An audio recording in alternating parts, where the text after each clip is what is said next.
QR code का इस्तेमाल कहाँ होता है, इसके बारे में सबको है जानकारी। क्यूआर कोड को स्कैन करने के साथ ही पैसे हो जाते हैं ट्रांसफर।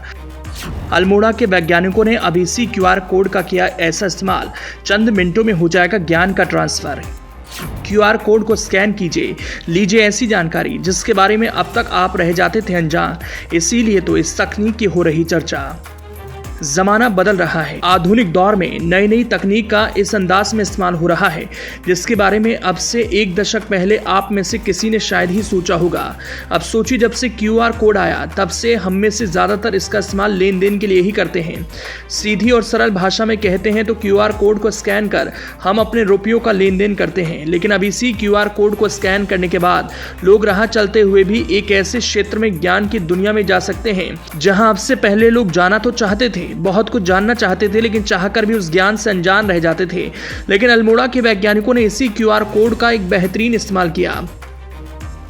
पहले उत्तराखंड में अब तक कई पेड़ देखे गए होंगे जिनकी उम्र बहुत ज़्यादा होती है और उनमें कई खासियत भी होती है, लेकिन कई बार किसी पेड़ को देखकर उसके नाम या उसकी खासियत जानने को लेकर आपकी जिज्ञासा काफ़ी जागती होगी। जी हाँ, अक्सर जब हम घूमने फिरने जाते हैं तो इस दौरान कई ऐसे पेड़ पौधे दिखते हैं जिनकी जानकारी हमें नहीं होती, लेकिन उनके बारे में जानने को लेकर हम उत्साहित रहते हैं। अब यह आसान होता हुआ नजर आ रहा है। चलिए, आपकी इस इच्छा की पूर्ति कहीं हो या ना हो, उत्तराखंड में आने वाले दिनों में ज़रूर पूरी होगी। बस क्यूआर कोड स्कैन करने की ज़रूरत है। पेड़ पौधों के बारे में आपको किसी से पूछताछ करने की जरूरत नहीं, क्योंकि सभी पेड़ पौधों पर क्यूआर कोड लगाए गए हैं। क्यूआर कोड स्कैन करते ही उस पेड़ या पौधे का नाम, प्रजाति, औषधीय गुण आदि की जानकारी मोबाइल पर आ जाएगी। अल्मोड़ा के शोभन सिंह जीना परिसर का वनस्पति विज्ञान विभाग परिसर के साथ ही पर्यटक स्थलों, मंदिरों और सार्वजनिक स्थानों पर औषधीय पौधों पर क्यूआर कोड लगाएगा। इस कोड को स्कैन कर पौधे की आयु और उसके गुणों के बारे में पता चलेगा। इसकी शुरुआत विभाग में स्थापित बॉटनिकल गार्डन से हुई है। परिसर के बॉटनी गार्डन में पेड़ों पर क्यूआर कोड लगाए गए हैं। इसमें 50 से ज्यादा पेड़ों की जानकारी कोड स्कैन करते ही आपके फोन पर आ जाएगी। भविष्य में शहर के पर्यटन स्थलों और मंदिरों के आसपास के पेड़ पौधों पर भी इस तरह के क्यूआर कोड लगाए जाएंगे।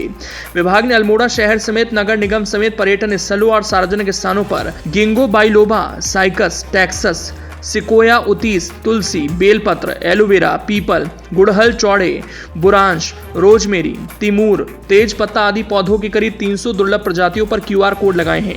इसके लिए विभाग प्रस्ताव तैयार कर रहा है। स्वीकृति मिलने पर इन पौधों का संरक्षण होने के साथ ही पर्यटक इनके महत्व का ज्ञान ले सकेंगे।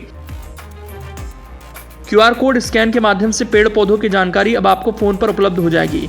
इससे पहले तक लोगों को विशेषज्ञों से किसी पेड़ आदि की जानकारी लेनी पड़ती थी। अब मोबाइल में सिर्फ स्कैन करने से ही पेड़ पौधे की पूरी जानकारी निकल कर आएगी। अब इसकी शुरुआत वनस्पति विज्ञान विभाग के गार्डन से हुई है। अगर पर्यटन विभाग या वन विभाग उनको आर्थिक रूप से मदद करेगा तो वो लोग अल्मोड़ा के जो पर्यटक स्थल और धार्मिक स्थल हैं उनके आसपास पेड़ पौधों पर स्कैनर लगाएंगे। इससे बाहर से आने वाले पर्यटक आसानी से पेड़ पौधों की जानकारी ले सकेंगे।